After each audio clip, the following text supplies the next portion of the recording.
Om Swastiastu, perkenalkan saya Nima Desi Suryantini, dokter muda anestesiologi dan terapi intensif di RSUP Sanglah Denpasar, periode 6 September sampai 17 Oktober 2021. Pada hari ini, saya akan membahas mengenai emergency medicine. Terdapat dua topik untuk emergency medicine, yaitu yang pertama resusitasi jantung paru dan yang kedua adalah choking. Pada kesempatan kali ini, saya akan membahas mengenai resusitasi jantung paru. Resusitasi jantung paru atau RJP adalah metode untuk mengembalikan fungsi pernapasan dan sirkulasi pada pasien yang mengalami henti napas dan henti jantung yang tidak diharapkan meninggal pada saat itu. RJP terdiri atas bantuan hidup dasar dan bantuan hidup lanjutan, di mana RJP bertujuan untuk mempertahankan pernapasan dan sirkulasi agar oksigenasi dan darah dapat mengalir ke jantung, otak, dan organ vital lainnya. Adapun indikasi dilakukannya RJP yaitu adalah henti napas dan juga henti jantung.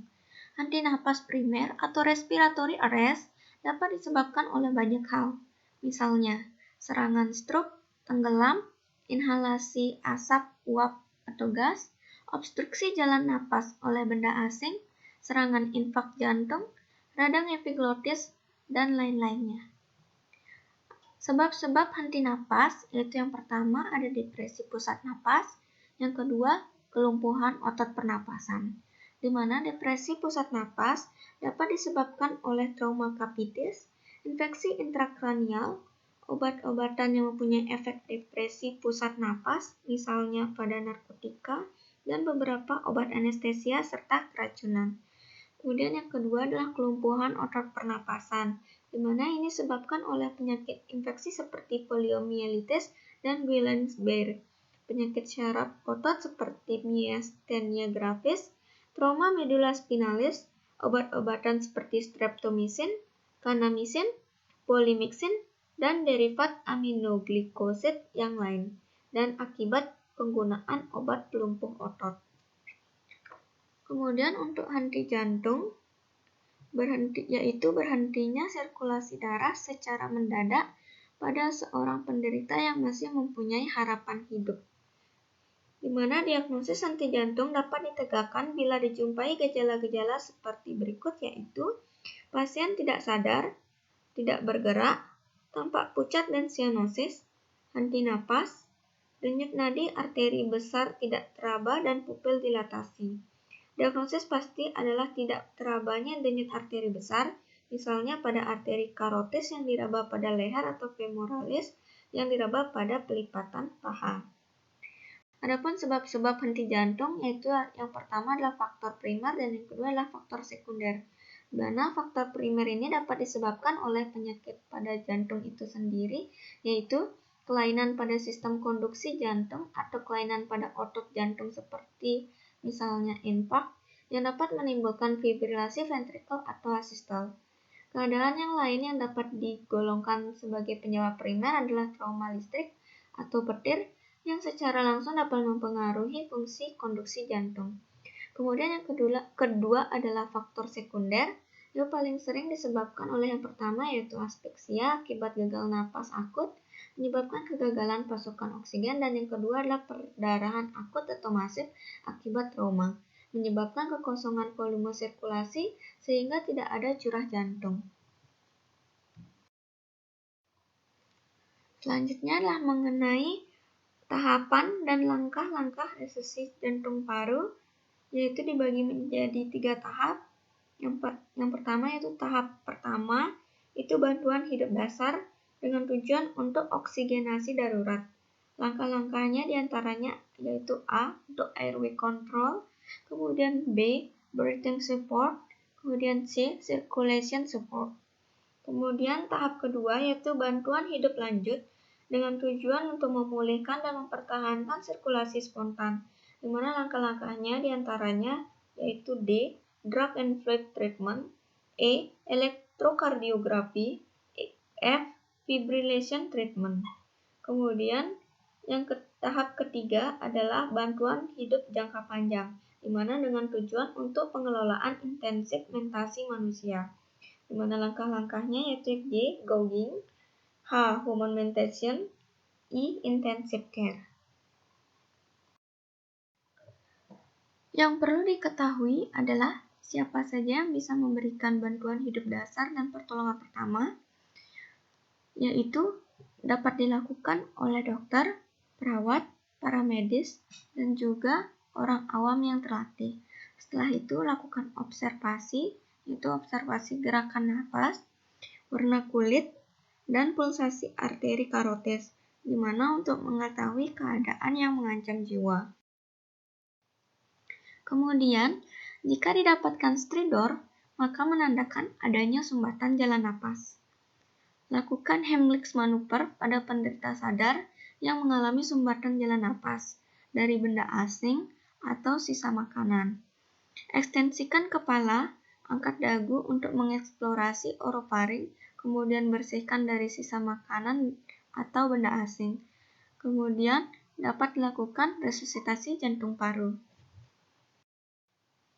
Selanjutnya adalah mengenai rantai kelangsungan hidup, HCA dan OHCA.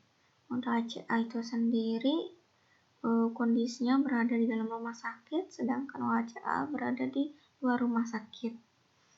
Jadi untuk yang OHCA, untuk rantai kelangsungan hidupnya, jadi pasien yang mengalami OHCA itu mengandalkan masyarakat untuk memberikan dukungan. Jadi penolong yang tidak terlatih harus mampu mengenali serangan, kemudian meminta bantuan, dan memulai CPR berkualitas tinggi dan secepatnya, serta memberikan defibrilasi, misalnya seperti PAD atau public access defibrillation, hingga tim penyedia layanan medis darurat atau EMS, yaitu Emergency Medical Service, yang terlatih secara profesional mengambil alih tanggung jawab, lalu memindahkan pasien ke unit gawat darurat dan atau laboratorium kateterisasi jantung. Pada akhirnya, pasien yang akan dipindahkan ke unit perawatan kritis untuk perawatan lebih lanjut. Sedangkan pada pasien yang mengalami HCA itu di rumah sakit itu mengandalkan sistem pengawasan yang sesuai. Misalnya, sistem tanggapan cepat atau sistem peringatan dini untuk mencegah serangan jantung. Jika terjadi serangan jantung, pasien mengandalkan interaksi sempurna dari berbagai unit dan layanan institusi serta bergantung pada tim penyedia profesional multidisipliner termasuk dokter, perawat, ahli terapi pernapasan, dan lain-lain.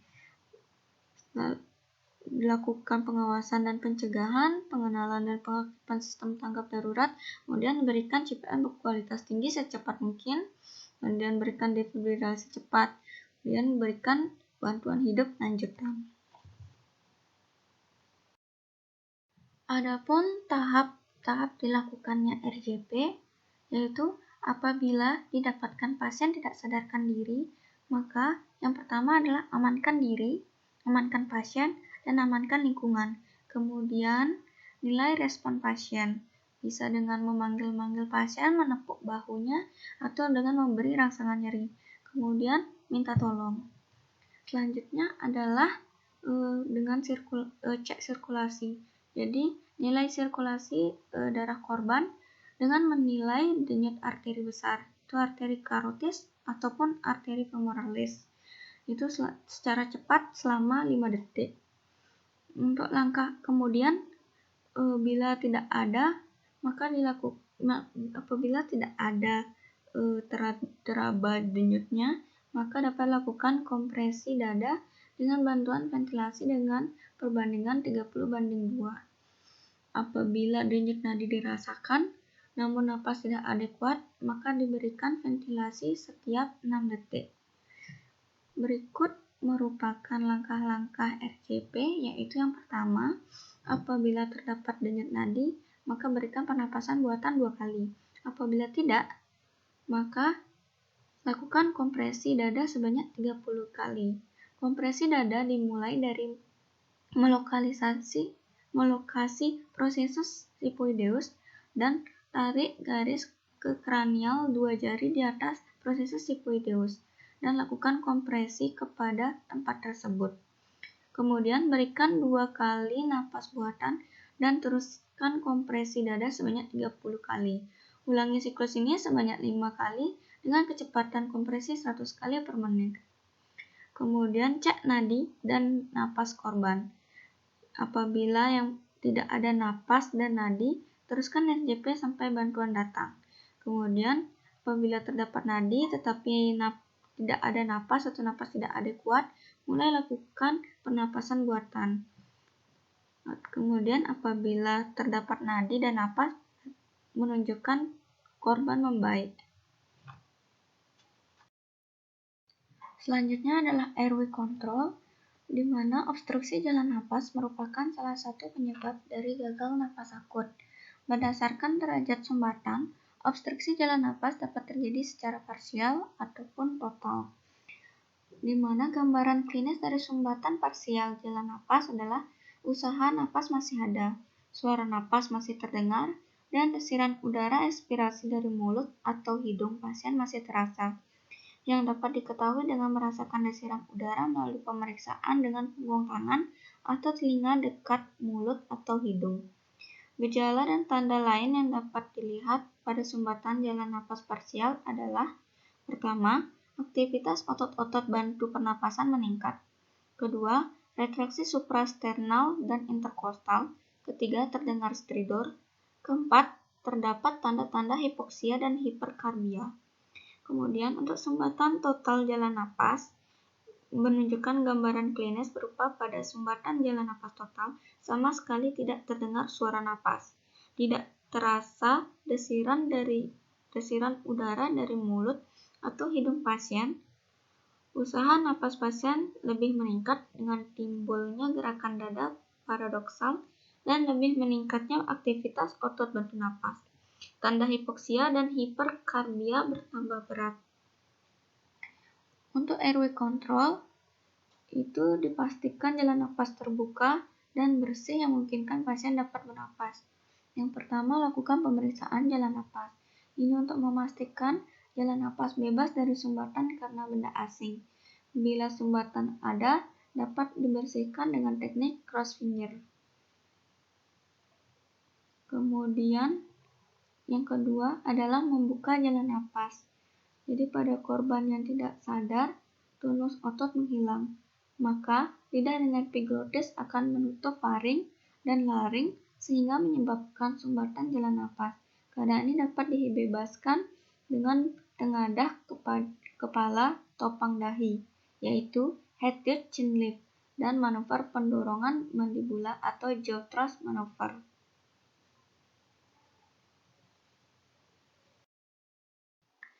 Selanjutnya adalah breathing support, di mana usaha pemberian napas buatan dapat dilakukan tanpa alat atau dengan alat bantu napas, menggunakan udara ekspirasi penolong, atau dengan udara atmosfer disertai dengan campuran oksigen murni yang telah disiapkan dalam tabung. Adapun breathing support terdiri atas 2 tahap, yaitu yang pertama, memastikan korban bernapas atau tidak, di mana dengan cara melihat pergerakan naik turunnya dada, itu look, kemudian mendengar bunyi napas, listen, dan merasakan hembusan napas, feel. Dengan teknik look, listen, feel, penolong mendekatkan telinga di atas mulut dan hidung korban sambil tetap mempertahankan jalan napas tetap terbuka. Ini dilakukan tidak lebih dari 10 detik. Kemudian yang kedua adalah memberikan bantuan napas. Bantuan napas dapat dilakukan melalui mulut ke mulut, mulut ke hidung, mulut ke stoma atau lubang yang dibuat pada tenggorokan. Kemudian bantuan napas diberikan sebanyak 2 kali. Waktu tiap kali hembusan 1,5 hingga 2 detik. Untuk mulut ke mulut, itu merupakan cara yang cepat dan efektif. Pada saat memberikan penolong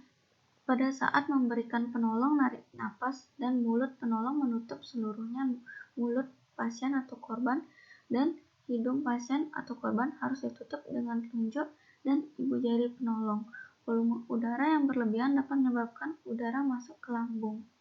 Kemudian dari mulut ke hidung ini direkomendasikan bila bantuan dari mulut korban tidak memungkinkan. Misalnya pada korban mengalami trismus atau luka berat.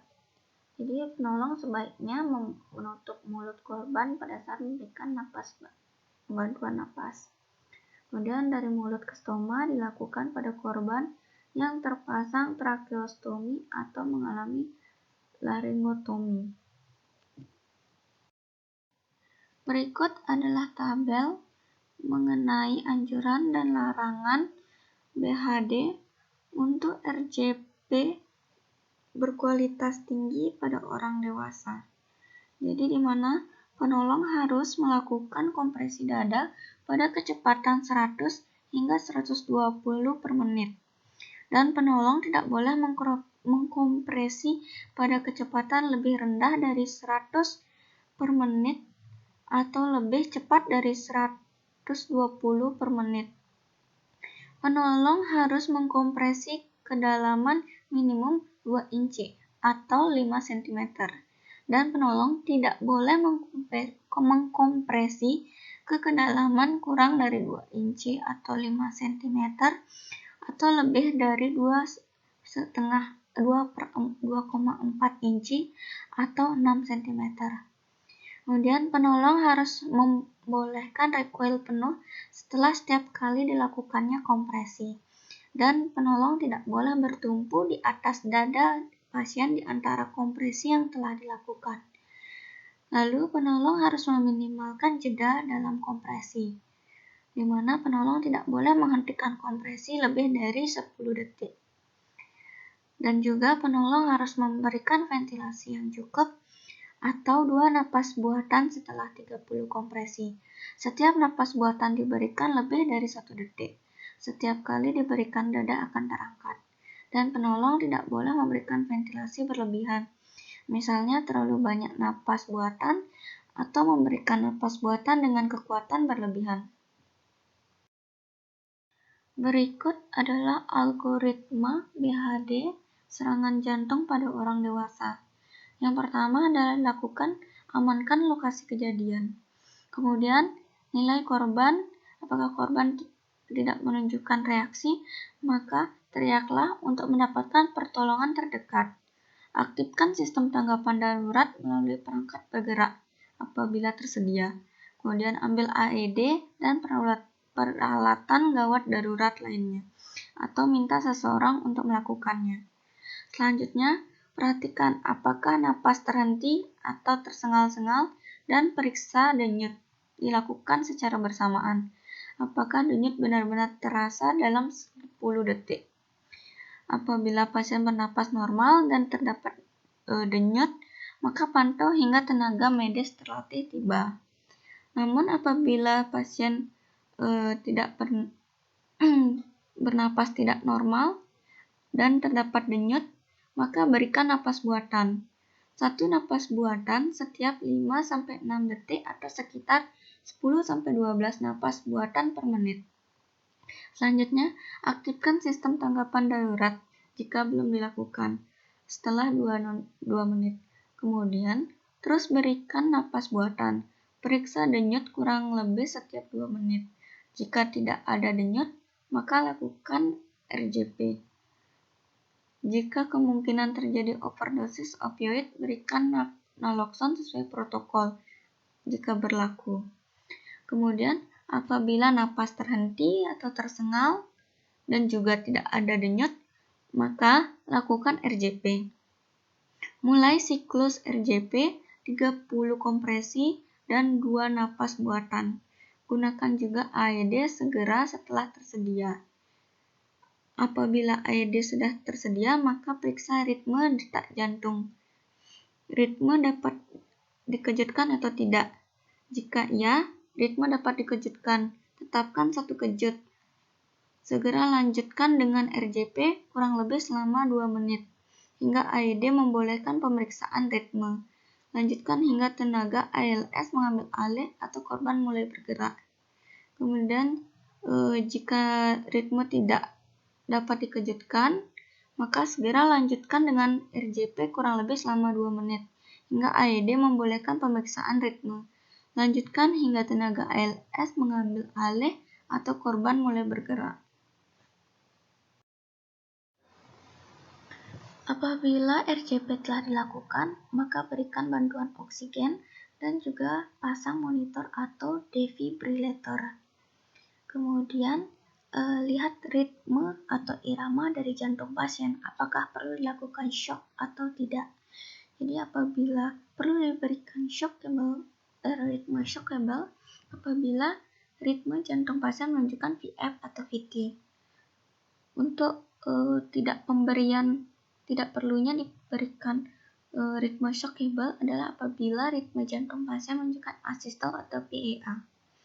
Jadi apabila ritme jantung pasien menunjukkan asystole atau PEA, yaitu tidak perlu dilakukan ritme shockable, maka tetap dilanjutkan RJP selama 2 menit. Kemudian pasang akses intravena, kemudian berikan epinefrin setiap 3 hingga 5 menit. Pertimbangkan juga untuk bantuan jalan napas yang lebih advance. Kemudian dicek kembali apakah perlu dilakukannya ritme shockable. Apabila tidak, maka lakukan terus RJP selama 2 menit. Kemudian nilai kembali apakah perlu dilakukan ritme shockable. Apabila tidak, itu jika menunjukkan tanda return of spontaneous circulation. Apabila iya, perlu dilakukan ritme shockable di mana irama jantung pasien menunjukkan VF atau VT, maka diberikan shock dengan defibrillator. Kemudian, lanjutkan RJP selama 2 menit. Setelah itu, menilai kembali apakah perlu dilakukan ritme shockable kembali. Apabila iya, masih perlu dilakukan shock, maka berikan shock dengan defibrillator, kemudian lanjutkan dengan RJP selama 2 menit kembali. Kemudian berikan epinefrin setiap 3 hingga 5 menit dan pertimbangkan airway yang advance, pembukaan jalan nafas yang lebih advance. Kemudian nilai kembali apakah perlu diberikan ritme shockable. Kemudian apabila iya, masih perlu diberikan shock, ya apabila pasien masih menunjukkan irama VF atau VT, maka dilanjutkan dengan pemberian shock lagi. Kemudian setelah itu lanjutkan RJP selama 2 menit. Berikan amiodaron atau lidocaine. Kemudian treatment atau terapi juga pada penyebabnya. Setelah pasien membaik, maka dilakukan recovery position, di mana langkah-langkahnya yaitu yang pertama, letakkan salah satu lengan korban yang dekat dengan penolong lurus memanjang. Letakkan lengan lainnya yang jauh dari penolong dengan punggung tangan menempel pada pipi sisi yang berlawanan. Tekuk lutut korban yang jauh dari penolong, atau sisi yang sama dengan lengan yang menempel dengan pipi. Balikkan korban ke arah penolong dengan menarik lutut jauh yang telah bertekuk ke arah penolong dan menempel pada tanah. Satu kaki lainnya dalam keadaan lurus. Sesuaikan posisi lengan dan kaki agar korban dalam posisi stabil. Lakukan penanganan lanjutan korban. Berikut adalah tanda-tanda keberhasilan dari BHD. Apabila bantuan hidup dasar diberikan secara cepat dan tepat oleh penolong yang terampil, tidak mustahil nyawa korban dapat diselamatkan. Oleh karena itu, bantuan hidup dasar harus dapat dilakukan di mana saja, kapan saja, dan oleh siapa saja tak terkecuali orang awam. Tanda-tanda keberhasilan pemberian bantuan hidup dasar diantaranya yang pertama adalah warna kulit berubah dari sianosis menjadi kemerahan. Kedua, pupil akan mengecil. Ketiga, kalau penyebab henti jantung karena hipoksia dan segera berikan bantuan hidup dasar, denyut nadi spontan dapat dipulihkan. Berikut adalah kegagalan upaya dari BHD. Kegagalan upaya memberikan bantuan hidup dasar pada umumnya disebabkan oleh ketidakadekuatan upaya pemberian bantuan, baik pada upaya ventilasi maupun pada kompresi jantung, sehingga pasokan dan edaran oksigen tidak adekuat. Parameter kegagalan bantuan hidup dasar terutama berdasarkan respon perubahan diameter pupil. Apabila anoksia cerebri telah berlangsung lama, maka tidak akan ada respon perubahan diameter pupil, sehingga dengan demikian dapat disimpulkan bahwa korban telah berada pada keadaan mati otak permanen. Baik, sekian pembahasan mengenai resusitasi jantung paru. Terima kasih.